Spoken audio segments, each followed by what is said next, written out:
Hello everyone, I am Meenu और आप मेरे साथ सुन रहे हैं मोहब्बत है बस तुमसे कहानी का एपिसोड नंबर 41। ना जाने क्या सोचकर रेहा कुछ बोल ही नहीं पाई, तो गीता जी ही आगे बोली। अच्छा ठीक है, तो तुम रुद्र से बात करके जो जगह फिक्स करनी है कर लेना, वरना हमने शिमला के टिकट्स निकाल कर रखे हैं। कहकर गीता जी वहां से उठ गई और रेहा उलझी हुई से ही वहीं रह गई।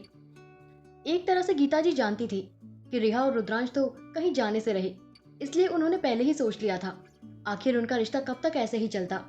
और शायद इस रिश्ते की भनक गीता जी और निरुपम जी तक भी चली गई थी। तभी तो अब उनको अकेले कुछ वक्त एक दूसरे के साथ बिताने के लिए शिमला भेजने की पूरी तैयारी हो चुकी थी। कैसे बताऊं अब रुद्र को कि माँ ने यहाँ हमें भेजने की पूरी प्लानिंग कर रखी है। अपने कमरे में यहाँ से वहां चहलकदमी करती रेहा ने परेशानी से कहा और बेड पर बैठ गई। तभी उसकी नजर टेबल पर रखे तस्वीर पर गई, जहां उसके और रुद्र के शादी की तस्वीर लगी थी। रेहा ने वो तस्वीर अपने हाथों में ले ली और देखने लगी। अपनी शादी की तस्वीर देखकर वो हंस पड़ी। कितनी उदास लग रही थी वो उस दिन। हल्की सी भी मुस्कुराहट उसके चेहरे पर नजर नहीं आ रही थी। तभी उसे कुछ याद आया और उसने कबर्ड की तरफ अपने कदम बढ़ा दिए।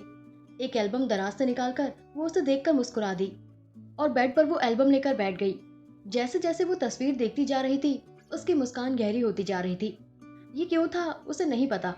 बेशक ये एक वक्त था जब वो पीयूष को पसंद करती थी, मगर क्या वो अभी भी पीयूष को पसंद करती है, इसका अंदाजा लगाना मुश्किल था। तभी एक तस्वीर पर उसकी नजर और हाथ दोनों ही ठहर गए। उस तस्वीर में रुद्रांश रिहा की मांग भर रहा था।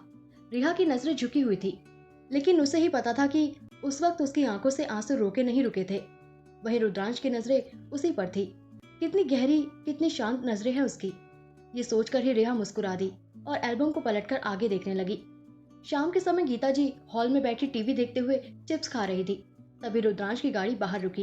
वो बाहर निकला और ड्राइवर को गाड़ी पार्क करने को बोलकर खुद घर की तरफ बढ़ गया। उसने जैसे ही घर के अंदर कदम रखा, रेहा की खिलखिलाहट उसके कानों में पड़ी। उसकी नजर खुद ब खुद किचन की तरफ चली गई, जहाँ रेहा और निरुपम जी साथ में थे। पहली बार उसने अपने पापा को हंसते देखा था। उसकी आंखें हैरानी से बड़ी हो गई। तभी उसके आगे चिप्स का एक बाउल आया। उसने देखा तो गीता जी बाउल आगे किए खड़ी थी। माँ, ये क्या देख रहा हूँ मैं? कहते हुए उसने वापस निरुपम जी को देखा, जो एप्रन पहने सब्जियों को काट रहे थे। बीच बीच में वो रेहा से बातें करते हुए हंसने लगते। तभी रेहा किसी बात पर आटे से सना हाथ लिए ही खिलखिलाकर हंस दी।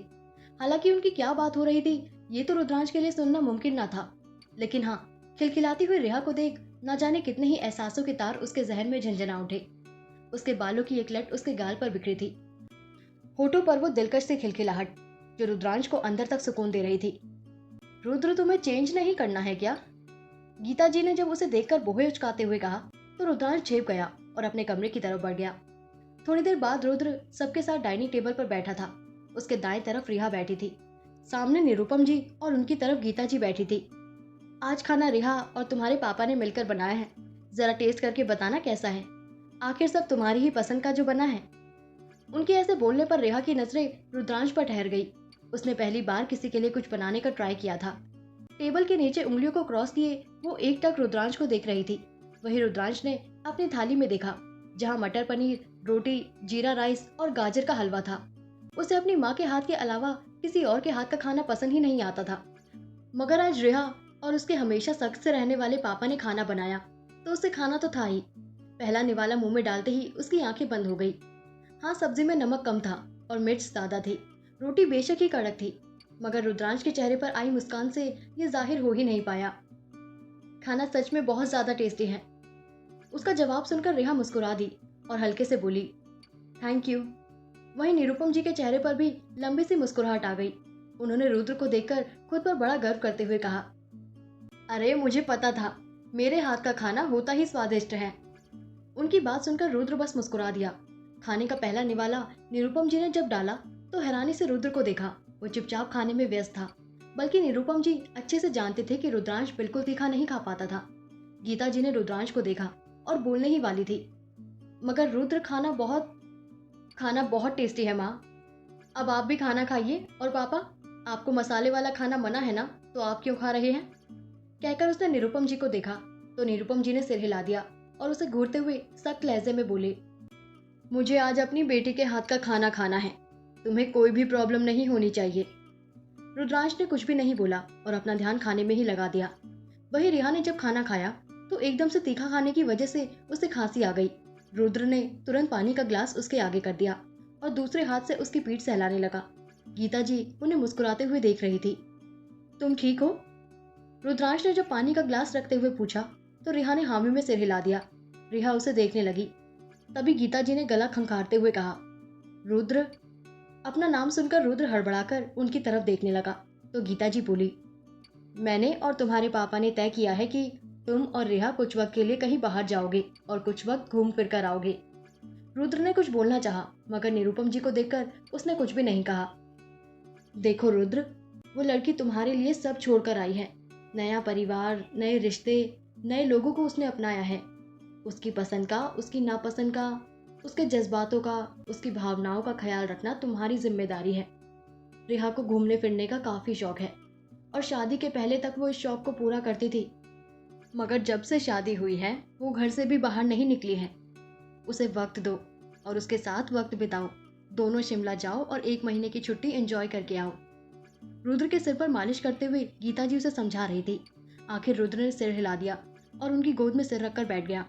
जब गीता जी ने उसे समय बताया तो वो उठकर कमरे की तरफ बढ़ गया। अंदर जैसे ही वो गया, बालकनी में खड़ी रिहा को देखकर वो मुस्कुरा दिया। आकर उसके पास वो खड़े होकर बादलों को देखने लगा तो रिहा ने आइसक्रीम का एक कप उसके आगे बढ़ा दिया और दूसरा खुद ले लिया। अरे वाह, आज आइसक्रीम, और ये किस खुशी में?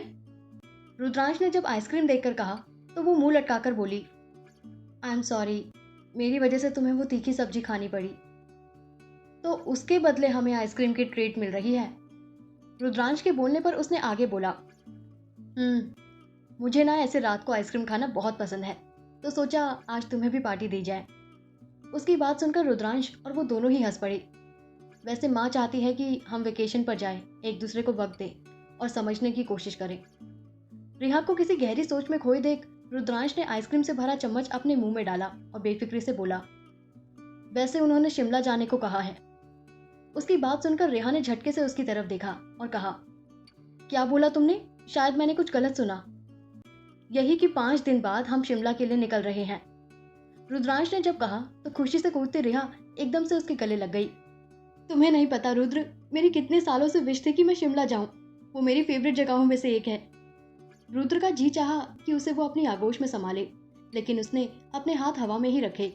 थोड़ी देर बाद जब रिहा को एकदम से एहसास हुआ कि अभी अभी उसने क्या किया, वो झट से उससे अलग हो गई और अपने हाथ पीछे खींचते हुए बोली, वो रुद्रांश उसे ध्यान से देख रहा था। आखिर वो बोल ही पड़ा, तुम लॉग्स वापस क्यों नहीं लिखना शुरू करती? रिहा ने हैरानी से उसे देखा तो वो अपने कंधे झटकते हुए बोला, मुझे पता है तुम्हें ट्रैवलिंग का शौक है और तुम्हारी अपनी साइट भी है जिस पर तुम ब्लॉग लिखती थी, तो अब तुमने बंद क्यों कर दिया लिखना? क्या मैं लिख सकती हूँ? रिहा ने उसे देखकर पूछा तो रुद्रांश ने आइसक्रीम एक तरफ रख के उसके एक गाल पर हाथ रखते हुए बोला, ये तुम्हारी मर्जी है रिहा, तुम्हें कभी भी हमसे इजाज़त की ज़रूरत नहीं है, और मेरी मानो तो तुम वापस लिखना शुरू कर दो। मैं खुद तुम्हारे अगले ब्लॉग का बेसब्री से इंतज़ार कर रहा हूँ। बोलकर वो शांत हुआ और उसने रिहा को देखा जो प्यार से मुस्कुराते हुए उसे देख रही थी। वो कुछ पूछ पाता उससे पहले रिहा ने हंसते हुए उसके दोनों गाल जोर से खींच दिए और बोली, थैंक यू सो मच मेरे कभी गुस्सा नहीं करने वाले Rudra. Thank you so much मुझे मेरे सपनों को जीने की आज़ादी देने के लिए।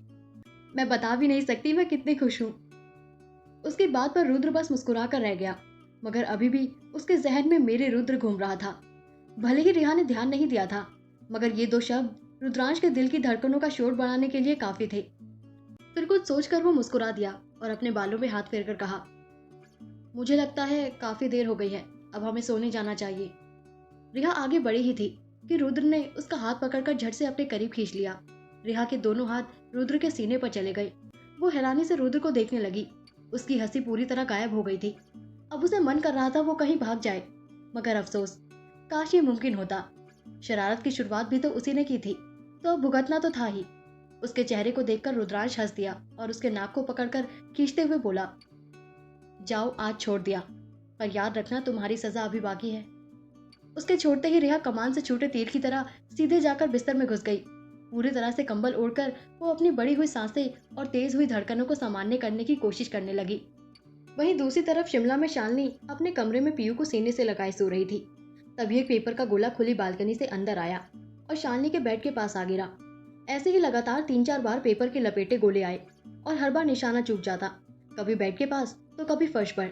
तभी बालकनी के बाहर सीढ़ी लगाकर शख्स अब झल्ला गया और अपना हाथ बालकनी की रेलिंग पर मार दिया। एकदम से हिलने की वजह से सीढ़ी का बैलेंस बिगड़ा और सीढ़ी एकदम से हिलने लगी। उस शख्स ने रेलिंग को कसकर पकड़ लिया। एक तो रात का वक्त, उस पर से ये ऊंची बालकनी और इन सब पर सोने का सुहागा थी ये लकड़ी की कमजोर सी सीढ़ी, जिस पर से एक बार वो गिरता तो एक बार में हड्डियों का टूटना तय था, या शायद अस्पताल के दर्शन भी उसे करने को मिल ही जाते। इधर जहां एक के दिल में मोहब्बत ने कब का डेरा जमा लिया था और दूसरा अभी तक अपने जज्बात से अनजान था, वहीं दूसरी तरफ कोई बेशुमार मोहब्बत लिए बस उसका इंतजार कर रहा था, जिसके दिल में फिलहाल के लिए सिर्फ नाराजगी और नफरत थी। मोहब्बत के इतने रंग तो देखने को मिल गए थे, मगर वो मोहब्बत ही क्या जिसमें परीक्षा ना देनी पड़े। क्या रिहा और पीयूष की फिर होगी मुलाकात? जान पाएगी कभी रिहा रुद्र के दिल का हाल?